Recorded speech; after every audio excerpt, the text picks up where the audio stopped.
All right, let's just get the review out of the way here, and then I'll talk about the book, my thoughts and feelings and things I noticed on it. So, Wheel of Time, that's what you're here for, right? That's why you clicked on the video. So, I'm going to give you my review. I liked the book. It didn't blow me away. Okay, I'll say that up front. I enjoyed it. It was an enjoyable reading experience. There were things that I liked about it. There are things that I didn't like about it.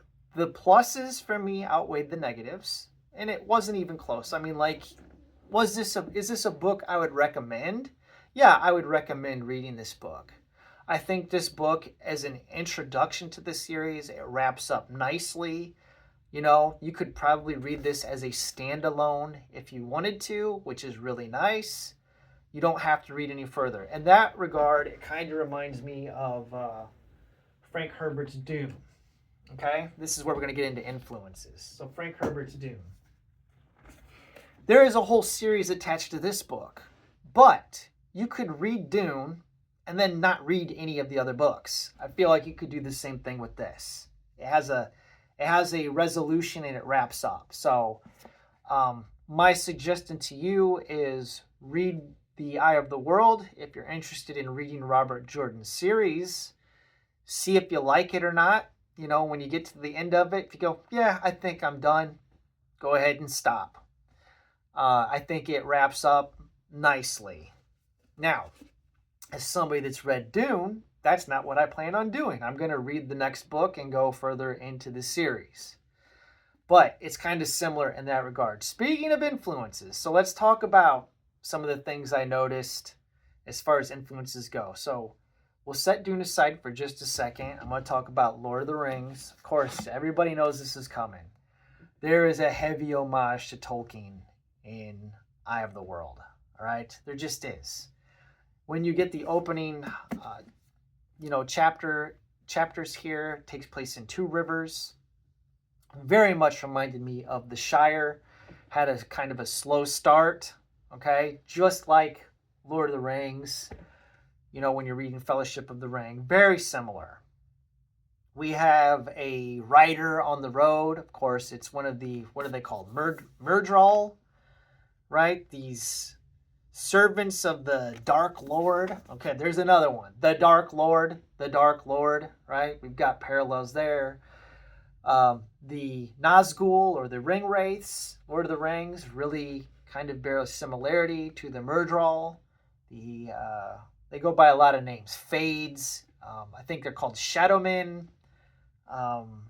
They've got some other names too, but I'm having trouble keeping track of all of them because there's a lot of big old info dump. We got a lot of world building going on here. That's why, just like Dune, just like Lord of the Rings, you've got a glossary in the back of the book with all of the terms and things that you come across, right?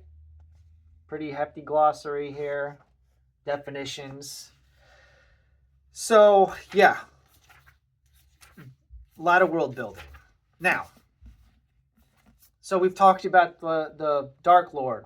There's places on the maps that bear similar names. You got the Mountains of Doom, okay, that are in here. We have what is it called? The Waste.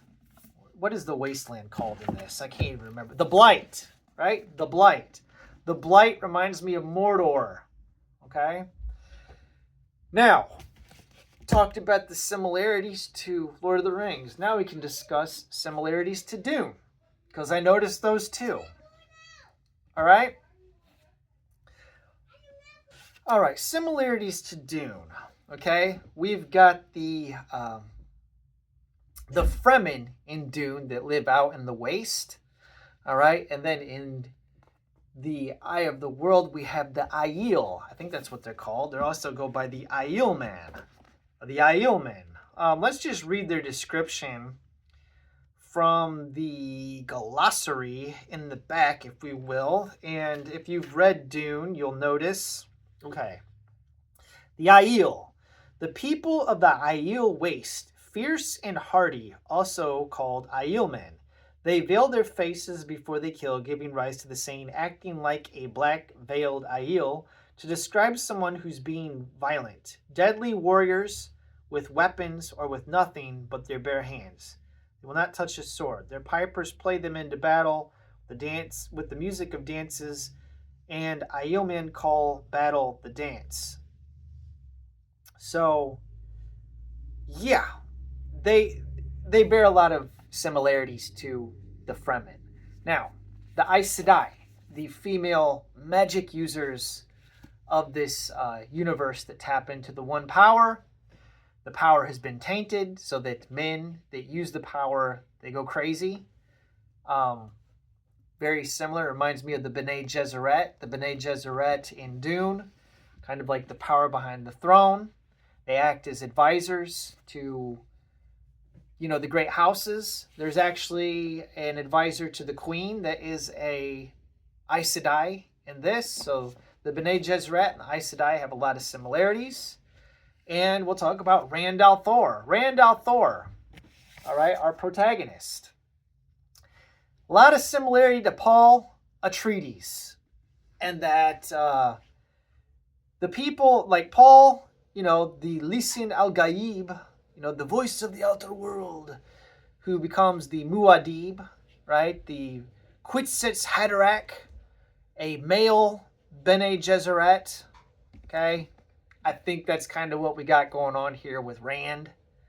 It's like a male Aes Sedai. I mean, it's all set up. I don't think this is really spoiling anything for anybody. It's evident very early on, that this is where this thing is going. It's the hero's journey, gang. Like, when you meet Luke Skywalker at the beginning of Star Wars, you know he's going to become a Jedi, right? So it's pretty obvious that Rand is our protagonist. I mean, most of the points of view and perspectives focus on him.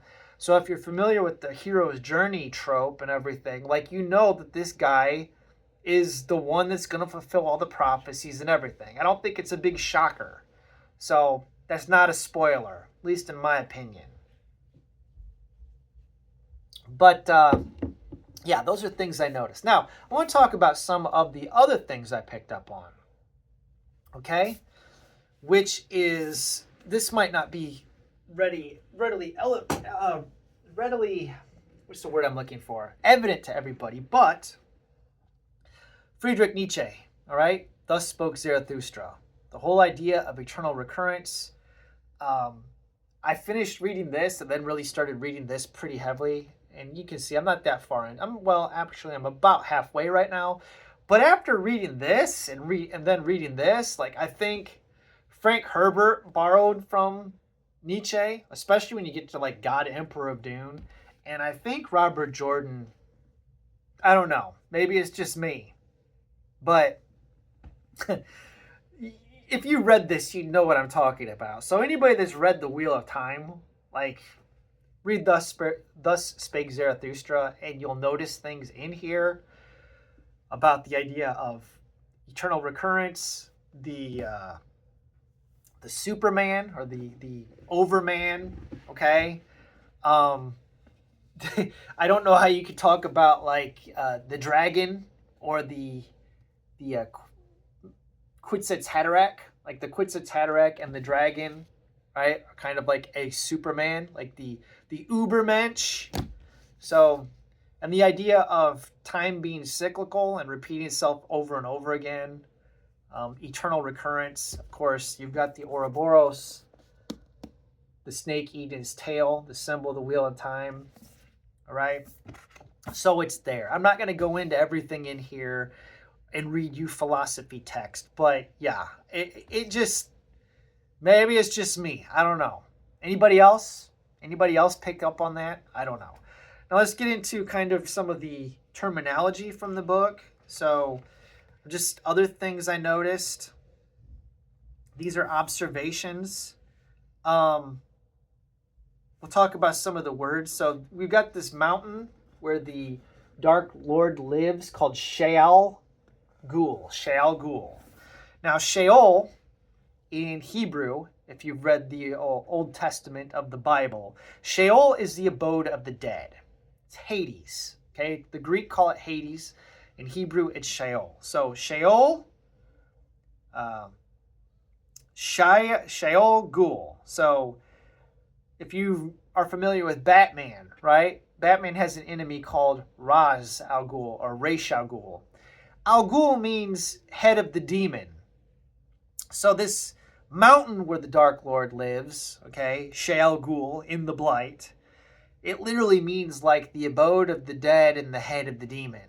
I guess it's the abode of the demon's head. I guess that's what it'd be. Demon's head. Al Ghul is demon's head. So the grave or the abode of the demon's head. I don't know. You figure it out. The abode of the dead and the demon's head. They're kind of, it's kind of there. Camlin. That reminded me of Camelot. There's a lot of like Arthurian references in this as well. Okay, so there's kind of like a hodgepodge of stuff that he's pulled from. So the King Arthur mythos is kind of like baked into this thing too, in a way. What else do we've got? I'm trying to think. Oh, the Dark Lord himself. Okay, so I guess the dark enemy of this book, are what's the bad guy? Our Sauron, okay, the dark one. He's got kind of like a Freddy Krueger vibe, and that he can appear in men's dreams. And I thought that was interesting. Okay, that's really kind of crazy. But one of the other things is that some of his titles, okay, so one of his titles is Shaitan, which is the Arabic word for Satan or the devil, which appears in Dune, some of the later books. Shaitan is one of the names that people that called the sandworms. And then Baal-Zaman. All right, so Baal, if you're familiar with the Bible, Baal means Lord. It was a Canaanite deity who was in opposition to Yahweh, the God of Israel. The I am that I am. So Baal, in fact, the prophet Elijah had a standoff with him on the top of Mount Carmel. He faced off against the prophets of Baal. But Baal-Zaman. So Zaman in Eastern tongue, I think it's even in Hebrew. Hebrew and Arabic, it means time. So Baal-Zaman literally means Lord of Time. So I thought that was interesting. So Robert Jordan didn't just willy-nilly pick things. He had put some thought behind them. So I wanted to point that out. Now, I think that's really about all I have to say as far as similarities. Okay?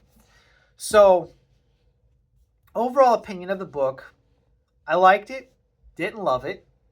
Okay? I'm interested in reading on. So, I'll be hitting this up in April. Now, I am glad that I'm taking time off, that me and Austin at Outer World Media, we're buddy reading, like I said. So, we've taken some time off. I'll be hitting this up in April. So, we're going to take a month in between books. And I will say that I was ready. By the time I got to the end of this, I was glad that I was at the end, because I did start to get wore out by it. Like, I felt it dragged on just a little bit too long. It wasn't bad, okay, but I was like, the pace in this was kind of uneven to me. There were like three battle sequences or action scenes in the book. And, you had a slow start, and then you had action, and then it kind of slowed down again. And we had action, and then it slowed down again. And then the end, like probably the last, once you got 70% of the way through the book, then it just went woo to the ending real fast. Like it was like rapid conclusion. So if you're bored with the beginning of the book, when you read it, stick with it, because it does pick up, especially in the second half. So like I said, I'm glad that we took some time off, because I'm ready to read something else. But I am looking forward to reading this in April to see where it goes. I guess that's it. That's all I have to say. Favorite character in this, again, was Tom, the Gleeman. I think a lot of the other characters so far seem pretty flat. They're not fully fleshed out. Although I am starting to like Lan by the time I get to the end of this. Lan, okay, who's on the cover, and Moraine's on the cover. I thought that Lan seemed like he was pretty cool. But I don't know enough about Rand al'Thor yet. You know, the stuff that was going on with Perrin, I started to like him, but Perrin and Mat are kind of like nothing to me right now. Most hated character? Probably Nynaeve. Nynaeve? What's her name? Nynaeve? Probably saying it wrong. Yeah, she's getting on my nerves already. Like, she's really getting on my nerves. All right, so I guess that's it. Thanks for watching. Let me know what you think about all of this. And if you want to read along with us, you got plenty of time to catch up. We'll be starting this in April. So you've got, what, like 6 weeks to read this book? And then you can join me in Austin. I will link his channel below so you can go over and see what he has to say about it. And we'll be hitting this up starting on I'll start reading this April 1st. So on April Fool's Day. So you got plenty of time to catch up with us. Thanks for watching. Have a wonderful day.